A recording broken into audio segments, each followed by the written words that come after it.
Welcome to the MarriageToday Podcast. I'm Jimmy Evans. I'm joined today by my wife, Karen. It's good to be here. Thank you. Good to have you here. This podcast exists to help you thrive in your marriage and also to solve any problems you may be having. Everybody has challenges in their marriage, so we want to help you with any challenges you may have. This program today, we're talking about closing ranks with your spouse and being a united front. Now, this is, when I hear this, Karen, I immediately think of parenting. But it's not just about parenting. It can be about in-laws. Mm-hmm. It can be about your job. It can be about job. It can be about anything. But, you know, one of the laws of marriage is they two shall become one flesh. That's Genesis 2:24. And it means we're one. We can't be divided. Mm-hmm. You hear sometimes people say we agree to disagree. I think you can't walk together if you just. Well, regarding a political candidate or something, well, that may be okay, but not related to anything important in life. Yeah. But being a united front, several issues here. One is parenting. I want to talk about that. So children are masters at dividing their parents. Yes. They're masters at it. And so you and I decided when our kids were very young and the Lord had healed our marriage that we were going to be a united front. Now, this meant several things.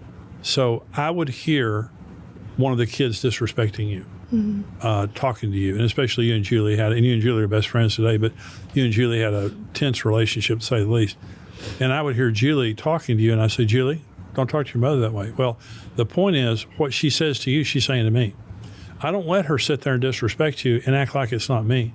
We're a united front. Mm-hmm. Whatever they do to you, they're doing to me. Mm-hmm. Okay, Brent was the same way. The other thing is, they would come and say to me, Dad, can I spend the night with so-and-so? Mm-hmm. I said, let me talk to your mother. Well, she won't care. Or, yeah, she's already said yes. Well, they lie. I hate to say it, but they will lie. So you and I would get alone together and talk about something. And we would come up with a decision. And related to our children, we were always united front. Let me say this.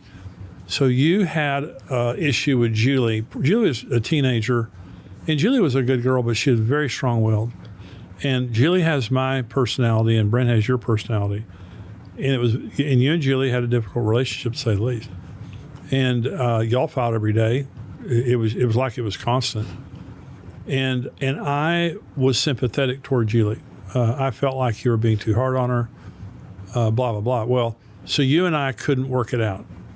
And we couldn't. I mean, we tried. And, it didn't ruin our marriage, but it affected us. And you were resentful that I was sympathetic toward Julie. So we went to see Ann Billington. And she was on my staff. She was a counselor. But we both trusted her and had a good relationship with her. So we walked into Ann's office, and we agreed, let's go get counseling. We also agreed this. We're not going to shop the counseling. The shopping counseling means I'm going to go get counseling. If I don't like it, I'm going to go shop somewhere else. So we went into Ann's office and we said, we can't agree on Julie. We have a disagreement. And I said, Ann, I'm not here as your boss. I'm here as a friend and as a church member. And whatever you say to us, that's going to be the decision. So I shared how I felt and you shared how you felt. And immediately after you shared how you felt, Ann said, Jimmy, you're wrong, and blah, blah, blah. Well, I didn't think I was wrong. I mean, 100%. I thought you were wrong and I was right.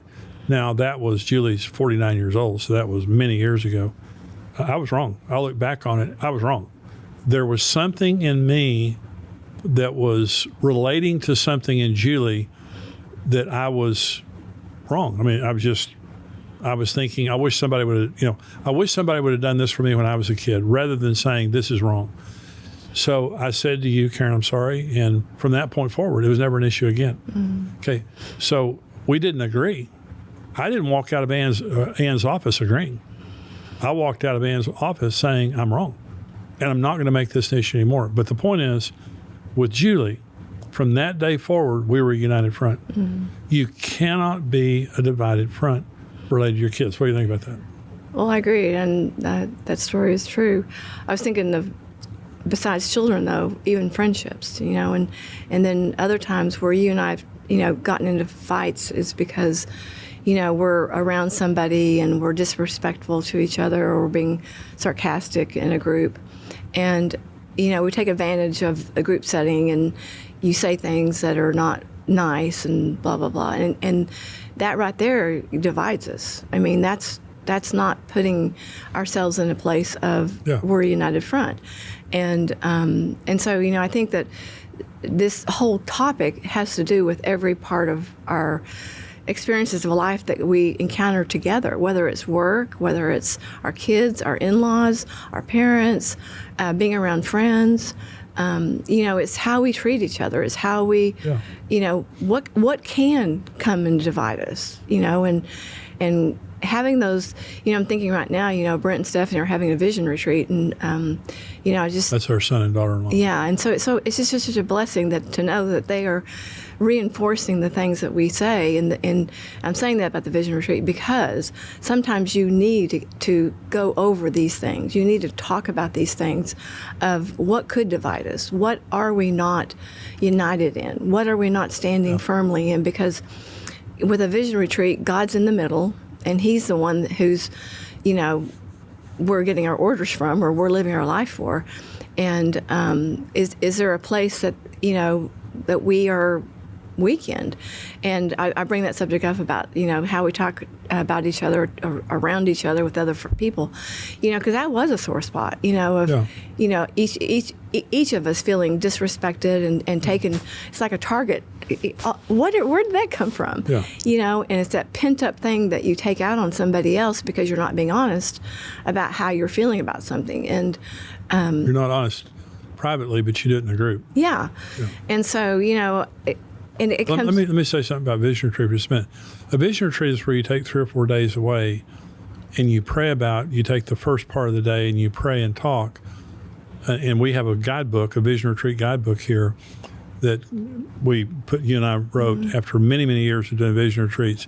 It's a transforming experience, and it's proactive, rather than constantly reacting to problems. You're taking the time out without children, getting away and taking 3 or 4 days and sitting down and talking and praying through every issue and coming up with a point of agreement. Do it every year. Brent and Stephanie, our son and daughter-in-law, Julie and Corey also do it. It's a foundational discipline of marriage. And if you feel divided, this will unite you. It's a fantastic thing to do. Go ahead, Karen. No, I think you just wrap that up. But, I agree. I think that there's just things that we're always going to be dealing with. It's just, I think about how much we have, how XO Marriage is, we have so much product. We have so much teaching. We have so many things that people can learn from.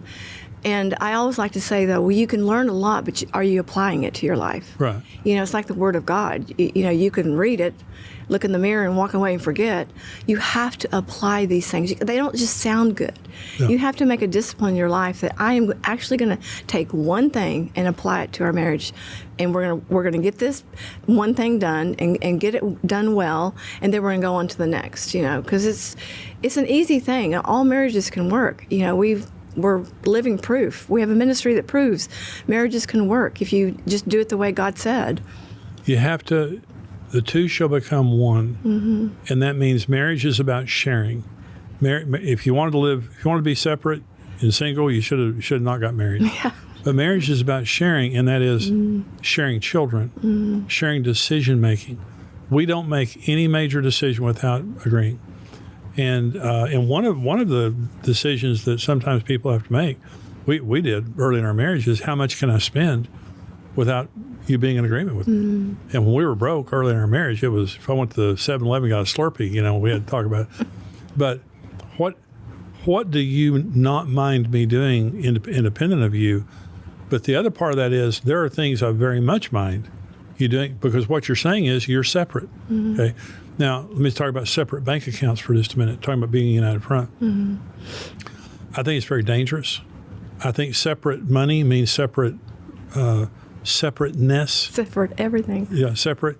And now, some people might argue for it. You need to share. When you share a bank account, that means you have to share conversations. You have to share decisions. And that's what marriage is about. Marriage is not about having the convenience. In other words, you have your side of the house, I have my side of the house, you have your money, I have my money. That's not how marriage works. what causes the intimacy and goodwill of a marriage is we're sharing everything. We're having to talk about stuff. Let me talk about one other issue before we close, and that is blended families or step families. So we're talking about being a united front. When you get remarried and you have children, either your own biological children or someone else's children or both, that is a real challenge because your children from a blended family a lot of times have a lot easier time of separating you. That's not my real dad. That's not my real mom. You can't tell me what to do. So I had a couple in my office many years ago, wonderful couple, very, very attracted to each other, very compatible with each other. She had 2 children from a previous marriage. He didn't have any kids, and they got married. Well, her children terrorized him. They came in my office, and he said, I love her. I'm, attracted to her. I want to be married to her, but her children are absolutely harassing me and driving me crazy, and I can't take it anymore. And I turned to her, and I said, are you not willing to allow him are you not standing up to your children and what they're doing to him? And she said, my kids have come out of a tough situation with their dad in my divorce, and they're hurting, and I can't afford to lose my children. And I said, boy, can you afford to lose him? And she said, I'll lose him before I lose my children. And they divorced. They divorced him. They separated in my office that day. And he looked at her and said, I'm not taking any more abuse from your kids. And she said, bye. And it was sad. But the point being, when you get remarried, you have to give your spouse ownership. They two shall become one. See, if a bad marriage hurt your children, a good marriage will heal them. But if you keep letting your children separate you, you'll go through marriage after marriage after marriage, and the children just keep getting hurt by that. So if she would have said this in my office that day, absolutely, you come before the kids are going to leave. Your marriage is supposed to be for the rest of your life. The kids are going to leave. They're going to spend 18, 19 years with you, and then they're gone. But your marriage is going to last. The other thing is, if you don't show your children a good marriage, how are they going to have a good marriage later on? You're training them later for marriage. And so be a united front, regardless of what the issue is. Make a decision. We're a 2-headed team here. Nothing's going to separate us. We're going to talk about it. We're going to pray about it. But we're not going to act without each other. And that's one of the bedrocks of a great marriage. We hope that this has helped you today. Listen, we have a vision retreat guidebook at xomarriage.com. It will lead you through the entire process of having a vision retreat and also give you a place to record all of your decisions. It's made especially for having vision retreats. We also have counseling here. If you have a problem that you can't work through, we have mediation. That's what we call our marriage counseling. xomarriage.com. Just look at the place on the page that says mediation. 1 hour, 2 hour via video, in person, via phone. We do 1 or 2 day, all day intensives to help you in your marriage wherever you are. Go on there and fill out the form. We'll get in touch with you and get you scheduled for some counseling. Thank you for joining us today. We'll see you here next time on Marriage Today Podcast. Hey, this is Brent Evans with XO Marriage, and I want to thank you for listening to the Marriage Today Podcast. We believe your marriage has a 100% chance of success if you do it God's way. If you enjoyed today's teaching and want to keep learning, hey, subscribe to the Marriage Today Podcast and take some time to leave us a review. Your reviews help us spread the word and can encourage someone else in need. For more great marriage content, check out xomarriage.com, where you can see all of our marriage building resources, articles, and live events.